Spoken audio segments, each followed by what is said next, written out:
आए सब है बहुत सुंदर कलाकार हमारे भाई जनक सहनी जी जे नया गांव रसूलपुर ग्राम से चल के आयल बने आज एमजी स्टूडियो से पचरा के रिकॉर्डिंग होके जा रहा बा। यहाँ के पचरा बड़ा बढ़िया गाइले, पचरा सुनी अगर नीमन लगे तो लाइक कर दे, हम सब्सक्राइब कर ले, हम हो सके तो एक शेयर लगा दे। हम आई हमारा भाई के अपन प्यार दुलार आशीर्वाद देखे आई गीत के सफल बनाई। आओ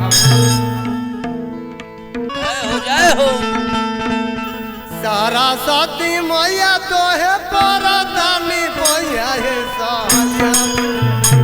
पर संकट में नैया है साया पर संकट में नैया हो साया हो मना पर संकट में नैया हो साया हो मना पर संकट में नैया हो साया हो मना पर संकट में नैया हो साया हो मना पर सके चढ़वैया रउआ बिना के बजवैया हे सहैया हो कना बिना के बजवैया हो सहैया हो कना परल संकट में नैया हे सहैया हो कना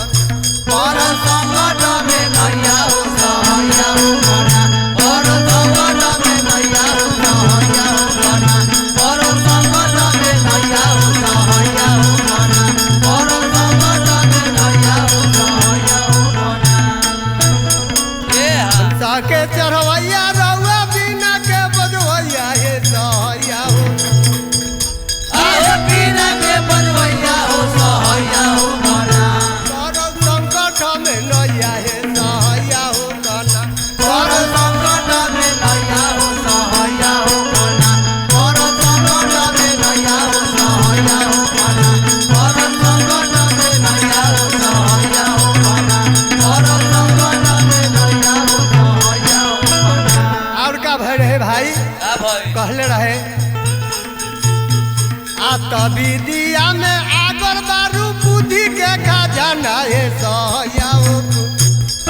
बुद्धि के खजाना हो सहैया हो कना परल संकट में नैया हे सहैया हो परल संकट में नैया हो सहैया हो कना परल संकट में नैया हो सहैया हो कना परल संकट में नैया हो सहैया हो कना परल संकट में नैया हो सहैया हो कना विद्या में आगर बारू बुद्धि के खजाना हे सहैया हो कना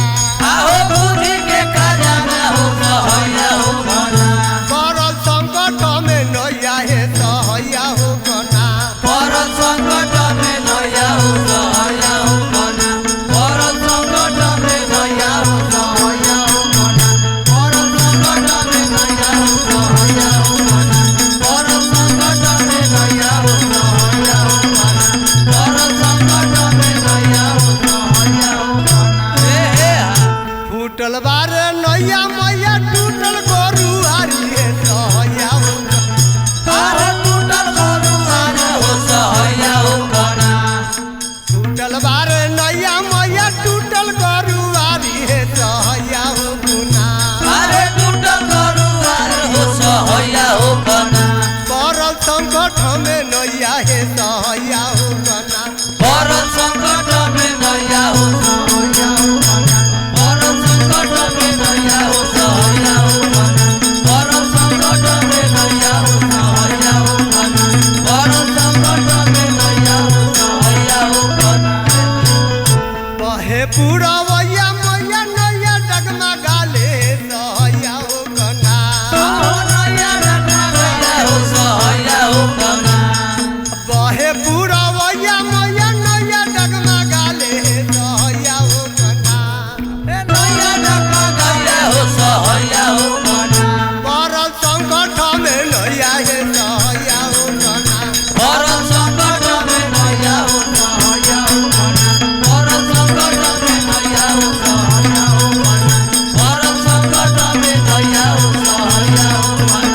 परल संकट में नैया हो सहैया हो कना। प्रेम से बोल दी सरस्वती माता की जय।